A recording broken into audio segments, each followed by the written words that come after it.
Avant de plonger dans cette histoire incroyable, pensez à vous abonner à la chaîne et à activer la cloche. Ici, chaque récit a quelque chose à dire, et vous ne voudrez pas en manquer un seul. À 3h07 du matin, l'appartement de Sarah Mitchell était plongé dans un silence artificiel, celui qui n'existe que dans les villes qui dorment mal. Le réfrigérateur ronronnait doucement. La pluie frappait la fenêtre par à-coups. Sarah dormait depuis à peine 2 heures. Puis le téléphone vibra. Pas une sonnerie franche. Un vibrement court, insistant, comme si l'appareil hésitait à réveiller quelqu'un qui n'aurait jamais dû l'être. Sarah ouvrit les yeux d'un coup. Son premier réflexe fut professionnel. Un patient. Une urgence. Un arrêt cardiaque. Mais en tendant la main, elle sentit son estomac se nouer. L'écran affichait une chose impossible. Ligne interne, accès administratif restreint. Cette ligne ne sonnait jamais à domicile. Jamais. Elle resta immobile quelques secondes, le regard fixé sur l'écran lumineux qui découpait l'obscurité de la chambre. Son cœur battait trop vite. Elle connaissait ce rythme, celui de quelqu'un qui sent le danger avant même de le comprendre. Elle décrocha.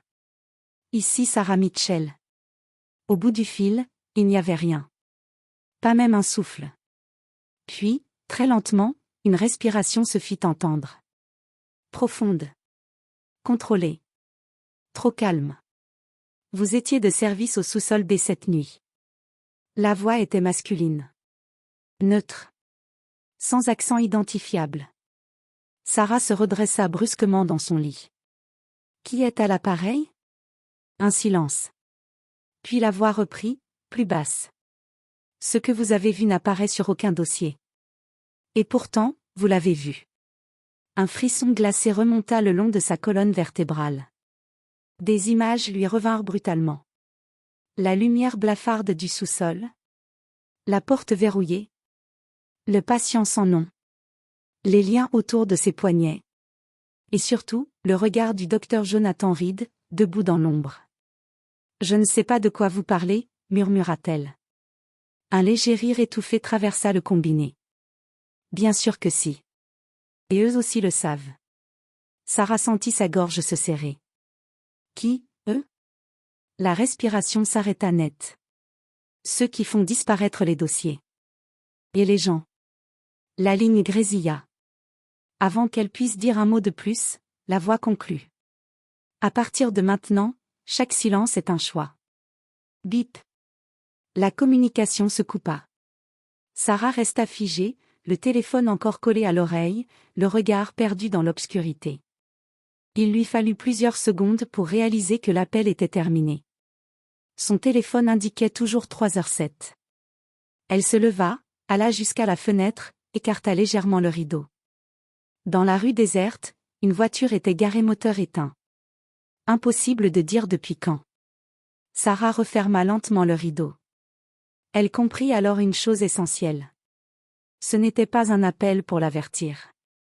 C'était un appel pour la tester. Et au même moment, sans qu'elle le sache encore, le sort du directeur de l'hôpital venait d'être scellé. À 6h48, le réveil de Sarah Mitchell sonna comme une alarme de fin du monde. Elle n'avait pratiquement pas dormi. Chaque fois qu'elle fermait les yeux, la voix de l'appel revenait. Calme. Précise. Comme si elle parlait encore, quelque part, juste derrière elle. Dans la salle de bain, le miroir lui renvoya un visage qu'elle connaissait mal. Cernes violacées, mâchoire crispée, regard aux aguets. Le visage de quelqu'un qui sait trop. En arrivant à St. Grace Memorial, elle sentit immédiatement que quelque chose n'allait pas. L'hôpital avait une odeur particulière ce matin-là. Celle du café brûlé, du stress mal dissimulé, et de la peur. À l'accueil, 2 agents de sécurité parlaient à voix basse. Quand Sarah passa, ils se turent. À 7h12, elle consulta le registre des admissions de la veille. Le patient du sous-sol B n'y figurait pas. Pas de nom. Pas d'heure. Pas de numéro. Comme s'il n'avait jamais existé. C'est impossible, murmura-t-elle. Elle vérifia 2 fois. Puis 3. Son badge vibra, convocation immédiate direction. Le bureau du docteur Jonathan Reed était à l'image de l'homme, lumineux, moderne, presque rassurant. Derrière la baie vitrée, la ville s'éveillait, indifférente. Sarah, dit-il avec un sourire parfaitement calibré. Vous avez l'air fatiguée. Les nuits sont dures, n'est-ce pas? Elle hocha la tête sans répondre. Il se leva lentement, contourna son bureau, et referma la porte. Vous êtes une excellente infirmière. Discrète. Professionnelle. Il marqua une pause. Et c'est exactement pour ça que je voulais vous parler. Son regard se fit plus dur. Le sous-sol B est un service sensible. Ce qui s'y passe ne concerne pas le personnel de nuit. Sarah sentit ses doigts se crisper sur son sac. Pourtant, vous étiez là. Le sourire disparut. Faites attention, Sarah. Certaines questions coûtent plus cher que les réponses. En sortant du bureau, Sarah croisa Emily Carter, une autre infirmière. Tu vas bien, chuchota Emily. Tu es toute pâle. Sarah hésita. Puis secoua la tête. Tu n'as rien vu hier soir? Au sous-sol? Emily blêmit. Non. Et toi non plus, j'espère. Ce fut à ce moment précis que l'alarme générale retentit. Pas une alarme médicale. Une alerte administrative. Un message s'afficha sur les écrans internes. Absence inexpliquée, directeur J. Reed, protocole rouge. Les conversations cessèrent net. Les téléphones vibrèrent tous en même temps. Sarah sentit son cœur s'arrêter une fraction de seconde. Le directeur venait de disparaître. Et soudain, l'appel de 3h07 prenait tout son sens. Une main se posa doucement sur son épaule. Sarah Mitchell? Police de Chicago. Nous aurions besoin de vous poser quelques questions. Elle se retourna lentement. Dans son esprit, une seule phrase résonnait. À partir de maintenant, chaque silence est un choix. Et Sarah comprit qu'elle venait d'entrer dans un jeu. Ou dire la vérité pouvait la tuer. Et se taire, la condamner à jamais. La salle de réunion avait été réquisitionnée par la police. Rideau tiré. Lumière froide. Une caméra posée au centre de la table. Sarah Mitchell était assise droite, les mains jointes, tentant de contrôler sa respiration. Face à elle, l'inspecteur Daniel Harris et sa partenaire, lieutenant Maria Lopez.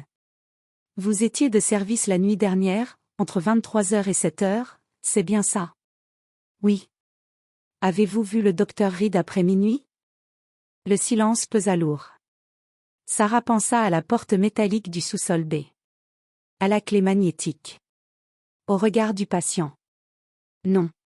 Harris la fixa longuement. Pas comme un policier sceptique. Comme quelqu'un qui comprend. Après l'interrogatoire, Sarah retourna à son poste. Mais chaque couloir lui semblait plus étroit que d'habitude. À 10h17, un technicien en sécurité annonça à voix haute. Les caméras du sous-sol B étaient hors service cette nuit. Panne électrique. Une panne ciblée. Parfaitement chronométrée. Emily s'approcha d'elle, chuchotant. On parle de toi. Ils disent que tu étais la seule là-bas. Sarah sentit la sueur lui glisser le long du dos. À 11h03, elle remarqua quelque chose d'anormal sur son badge. Un nouvel accès temporaire venait d'y être ajouté. Autorisation complète au sous-sol B. Elle n'en avait fait la demande nulle part. Quelqu'un voulait qu'elle y retourne. Le couloir du sous-sol B était plus sombre que dans ses souvenirs. Les néons grésillaient. L'air sentait le métal et le désinfectant froid. La salle était vide. Le lit. Les sangles. Tout était là. Sauf le patient. Sur le sol, près de la prise murale, Sarah aperçut quelque chose. Une clé USB enveloppée dans un gant médical. Elle hésita. Puis la glissa dans sa poche.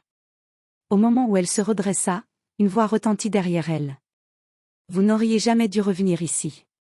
Elle se retourna brusquement. Personne. Mais son téléphone vibra. Numéro inconnu. Le premier test est passé. Le prochain décidera de votre survie. Ce soir-là, chez elle, Sarah inséra la clé USB dans son ordinateur portable. Des vidéos. Des dossiers médicaux modifiés. Des enregistrements audio. Et un nom revenait sans cesse. Projet Lazarus. Un dernier fichier s'ouvrit automatiquement. La voix du docteur Reed résonna dans la pièce. S'il découvre ça, je suis mort. Et vous aussi. Sarah referma brutalement l'ordinateur. Elle comprit alors que le directeur n'avait pas simplement disparu. Il avait été effacé. Et que désormais, elle était la seule à détenir ce qu'il ne pouvait pas laisser sortir. Sarah Mitchell ne dormit pas cette nuit-là. Elle resta assise sur le bord de son lit, l'ordinateur fermé, la clé USB posée devant elle comme une arme chargée. À 2h41, son téléphone vibra. Numéro masqué. Elle ne répondit pas. Le téléphone vibra de nouveau. Puis une troisième fois. Un message s'afficha. Vous avez exactement 24 heures. Aucune signature. Aucune explication. Mais Sarah savait. Il parlait de la clé. Le lendemain matin, l'hôpital était encerclé par les médias. Directeur disparu, enquête interne, dysfonctionnement grave. À 9h18, alors qu'elle traversait le hall, un homme se plaça devant elle. 45 ans environ. Costume sombre. Regard calme. Sarah Mitchell. Suivez-moi. Vous êtes de la police ? Il sourit légèrement. Disons que je m'assure que certaines vérités restent vivantes. Ils s'installèrent dans une petite salle sans fenêtre. Il posa une carte sur la table. Aucun logo. Aucun nom. Le docteur Reed était sous surveillance fédérale. Le projet Lazarus n'était pas un projet médical. Il expliqua. Trafic d'organes, identités effacées, patients transformés en marchandises. Des témoins protégés. Des témoins éliminés. Et l'appel de 3h07, demanda Sarah. Un test. Pour savoir si vous étiez manipulable ou courageuse. À 13h02, Emily Carter entra précipitamment dans la salle de repos. Sarah, j'ai fait quelque chose de stupide. Elle avoua avoir parlé. À l'administration. À propos du sous-sol. À propos d'elle. Sarah sentit le sol se dérober. Ils m'ont promis que ça te protégerait, sanglota Emily. Mais à 13h47, Emily fut escortée hors de l'hôpital. Mise en congé immédiate. Accès révoqué. Sarah comprit alors une règle simple. Personne ne protège ceux qui parlent. À 18h09, Sarah rentra chez elle. La porte était entr'ouverte. À l'intérieur, rien n'avait été volé. Mais tout avait été déplacé. Sur la table, un mot. Dernier avertissement. Son ordinateur avait disparu. La clé USB, toujours dans sa poche, vibra presque contre sa peau. À 22h, elle reçut un dernier appel. La même voix que la nuit précédente. Le directeur n'a pas fui. Il a été livré. À qui ? À un système qui n'a pas besoin de témoins. Un silence. À minuit, vous ne serez plus une infirmière. La ligne se coupa. Sarah regarda l'horloge. 23h58. Elle comprit qu'il n'y aurait pas de retour en arrière. Soit elle disparaissait. Soit elle parlait. Mais dans les deux cas, quelqu'un devait payer. À minuit 12, une voiture noire s'arrêta devant l'immeuble de Sarah Mitchell. Pas de gyrophare. Pas de plaque visible. Deux hommes descendirent. Calme. Précis.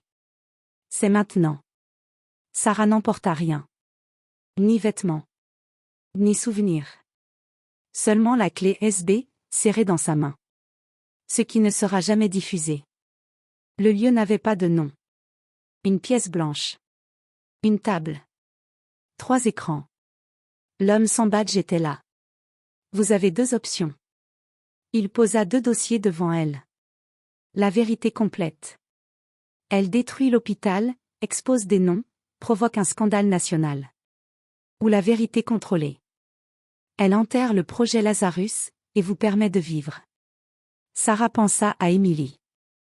Au patient sans nom. Au regard ligoté. Et le docteur Reed ? Un silence. Disparu administrativement. Mort civilement. C'est pire que la prison pour certains. Sarah ferma les yeux. Je choisis que ça s'arrête. 3 jours plus tard, les médias annoncèrent. Démission du directeur Jonathan Reed pour raisons personnelles. Aucune preuve de malversation établie. Le sous-sol B fut scellé, pour rénovation. Le projet Lazarus fut dissous. Discrètement. Définitivement. Aucun procès. Aucun héros. Sarah Mitchell cessa d'exister. Dans un autre État, une femme nommée Anna Brox commença à travailler dans une petite clinique privée. Même métier. Même regard prudent. Une nuit, à 3h07, son téléphone vibra. Elle le fixa longtemps. Puis un message apparut. Vous avez payé le prix. Ils ne reviendront pas. Anna posa le téléphone face contre table. Elle savait désormais une chose. Il existe des vérités qui sauvent des vies. Et d'autres qui condamnent ceux qui les portent. Et à 3h du matin, ce ne sont jamais des appels par erreur.